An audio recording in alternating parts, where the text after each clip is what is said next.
अस्सलाम वालेकुम। डॉक्टर शाहिद जमील दोबारा आपके लिए हाजिर हुए हैं एक नए टॉपिक के साथ। और आज का जो हमारा मौजू है वो है high uric acid. Uric acid जो है वो पाकिस्तान में बहुत से लोगों का, अगर आपने देखा होगा या सुना होगा कि बहुत से लोगों को बताते हैं कि जी मेरा यूरिक एसिड बढ़ा हुआ है, मुझे जोड़ों में तकलीफ़ हो रही हैगी। तो पहले तो मैं आपको बताऊं कि यूरिक एसिड है क्या। यूरिक एसिड जो है वो एक केमिकल कंपाउंड है।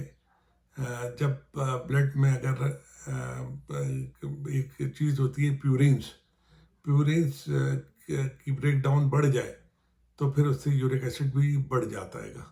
और जब बढ़ता है तो फिर उसके बाद क्या होता है कि इसके जो क्रिस्टल होते हैं वो जोड़ों में जमा होने शुरू हो जाते हैं। और फिर उसके बाद ये कि ये क्रिस्टल जो है वो किडनी में भी जमा होने शुरू होते हैं।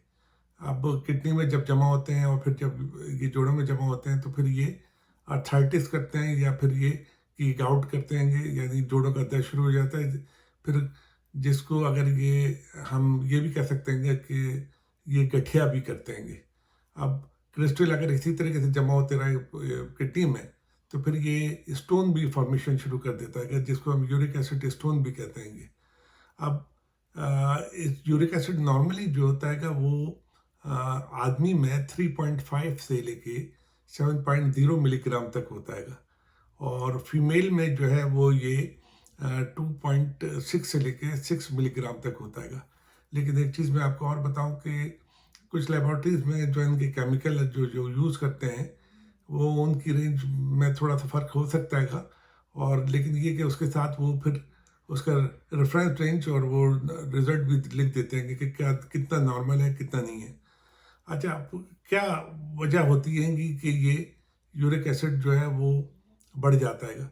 एक्चुअली किडनी जो है ना उसका फंक्शन होता है कि यूरिक एसिड को एलिमिनेट करना, यानी इसको पेशाब के जरिए निकाल देना। लेकिन ये होता है कि कुछ कंडीशन ऐसी हो जाती हैं कि जब वो किडनी पे बड़ा लोड पड़ता है तो वो फिर इतना नहीं निकाल सकता, और जिसकी वजह से फिर ये होता है कि यूरिक एसिड ब्लड में जो है वो बढ़ जाता है। अब जब किडनी सही तरीके से फिल्ट्रेट नहीं करेगा तो फिर किडनी में जो है स्टोन भी बन सकते हैं। फिर उसके बाद आपका जो है वो जॉइंट भी इन्वॉल्व हो सकते हैं। सबसे पहले जो जो जॉइंट इन्वॉल्व होता है ना वो होता है कि पैर का मेटाटार्सोफेरेंजियल जॉइंट, जो आपका जो बिग टो होता है जिसे हम अंगूठा कहते हैं। ये सबसे पहले ये जॉइंट जो है इन्वॉल्व होता है। इसमें क्या होता है कि दर्द शुरू हो जाता है। और क्या कहते हैं, फिर मैं आपको उसकी और साइन सिम्टम बताता हूँ। लेकिन पहले ये कि मैं वजह जो आपको बता रहा था वो यही है कि ये कौन कौन से जॉइंट पहले इन्वॉल्व होते हैं। पहले ये कि ये बिग टो जॉइंट होता है, उसके बाद फिर ये एंकल जॉइंट भी इन्वॉल्व हो सकता है, फिर उसके बाद नी जॉइंट भी इन्वॉल्व हो सकता है।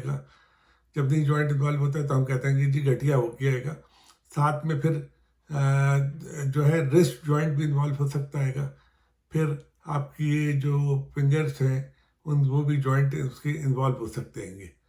अब वजह मैंने आपको ये बता दी है कि किस तरीके से होता है। लेकिन कुछ फूड ऐसे भी होते हैं जो क्या कहते हैं जिसमें प्यूरिन ज़्यादा होता है। प्यूरिन भी एक केमिकल कंपाउंड है जो इंसानी सेल में होते हैं। जब ये ब्रेक डाउन होता है तो जिसकी वजह से यूरिक एसिड बढ़ता है। तो कुछ कंडीशन ऐसी भी हैं, कुछ फूड भी ऐसे होते हैं जिसकी वजह से यूरिक एसिड बढ़ सकता है। अब मसलन ये कि जिसका वेट बहुत ज़्यादा हो तो चांसेस हैं कि फिर उसको यूरिक एसिड हो। फिर उसके बाद डायबिटिक है, उसकी वजह से भी हो सकता है। अगर बहुत ज़्यादा कोई अल्कोहल ले रहा हो तो उसकी वजह से भी हो सकता है। अब जैसे बहुत सारे खाने ऐसे हैं जिसमें प्यूरिन ज़्यादा होती है, उसकी वजह से भी हो सकता है। मसलन ये कि आपकी रेड मीट जो होते हैं, मसलन गाय का गोश्त, बकरे का गोश्त, फिर उसके बाद ये कि कलेजी, फिर श्रिम्प जो होते हैं, फिर आपकी सब्जियां जो हैं, पालक है, पालक के बाद फिर कॉलीफ्लावर है, ये इन सब में जो है वो ये ज़्यादा खाने से यूरिक एसिड बढ़ सकता है। फिर लोग खटाखट खा रहे होते हैं कि जी कलेजिया, और उसके साथ गुर्दे गुर्दे भी जो है वो यूरिक एसिड को बढ़ाते हैं। और कुछ डिजीज ऐसी भी होती है जिसकी वजह से यूरिक एसिड बढ़ सकता है। मसलन हाइपोथायराइड है, उसके बाद सोरियासिस है।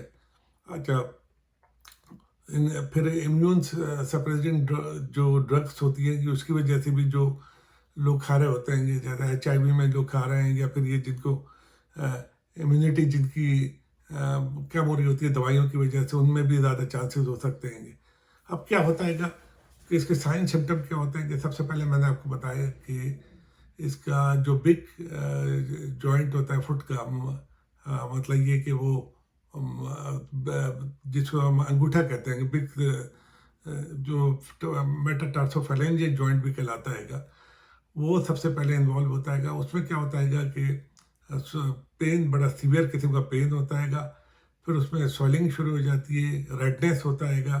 अगर आप उसको फिंगर आप पे रखें उसको जॉइंट के ऊपर, तो आपको बड़ा ऐसा लगता है जैसे बिल्कुल गर्म है, तो उसको टेंडरनेस के साथ हीट सी भी फीलिंग होती है कि फिर ये सब चीज़ें जो है, फिर उसके बाद दूसरे जॉइंट इन्वॉल्व होने शुरू हो जाते हैं, उसमें स्टिफनेस शुरू हो जाती है कि स्टिफनेस होने के बाद फिर दायरे का बड़ा तकलीफ दा वो क्या कहते हैं, आदमी को तकलीफ होती है। ख़ास तौर पे शुरू के जो घंटे होते हैं उसमें तो बहुत ज़्यादा दर्द होता है।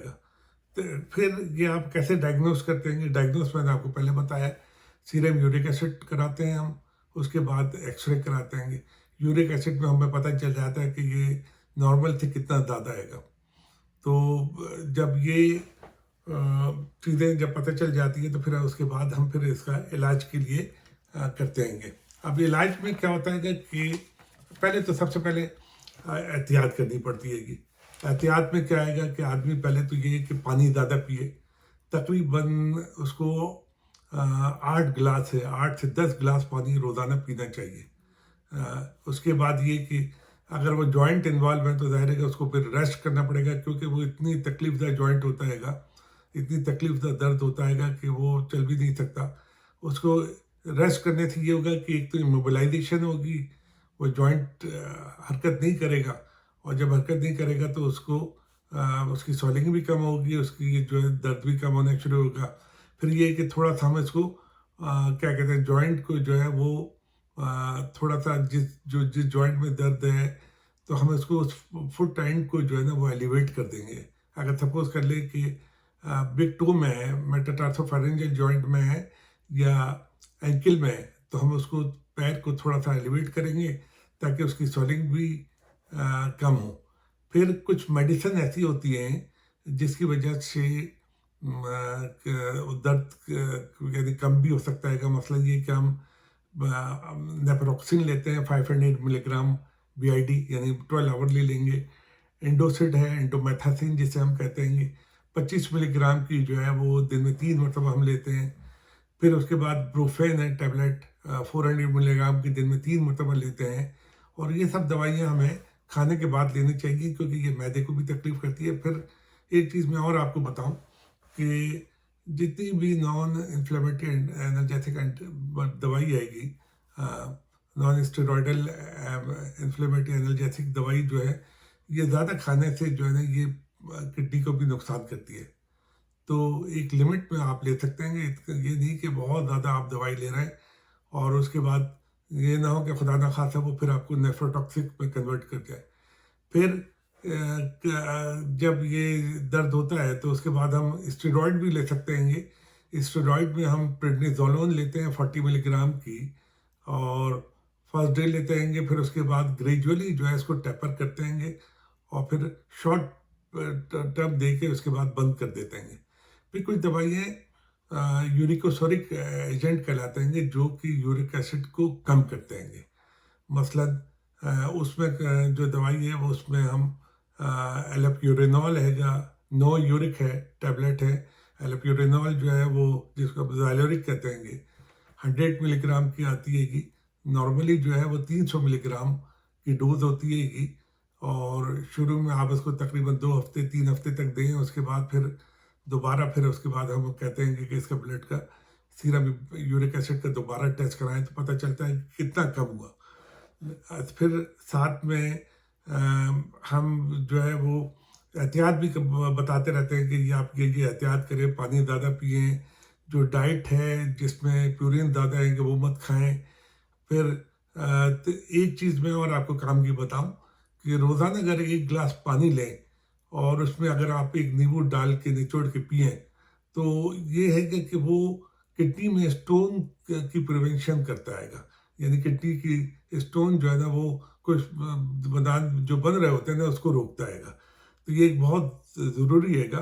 फिर मैंने आपको बता दिया है कि बहुत सी चीज़ें ऐसी हैं जिसको आप खा सकते हैंगे और जिससे यूरिक एसिड मैं ये तो नहीं कहूँगा कि कम होगा, लेकिन फ़र्क पड़ता हैगा, थोड़ा बहुत फ़ायदा भी होता हैगा। जिसमें ये है कि एक तो सबसे पहले आप पानी ज़्यादा पिएँ।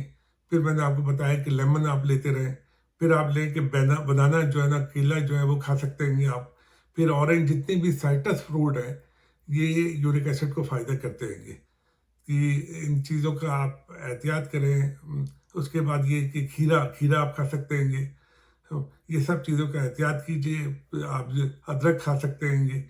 अच्छा, टर्मरिक एसिड जो है ये मतलब ये कि आप जो है वो ले सकते हैं। फिर पानी आप ज़्यादा पीजिए। मैंने आपको पहले कहा है कि 8 से 10 गिलास पानी पीजिएगा और साथ में अगर एक गिलास रोज़ अगर आप लेमन ले लें तो डेफिनेटली उससे फ़ायदा भी होगा और इसके बाद ये कि वो प्रिवेंट भी करेगा स्टोन बनाने में। तो मैंने आपको पूरा यूरिक एसिड के बारे में बताया है। उम्मीद है कि आपको पसंद आएगा और मालूमात में इजाफ़ा हुआ होगा। बहुत शुक्रिया जी, अपना ख़्याल रखिएगा। अल्लाह हाफ़िज़।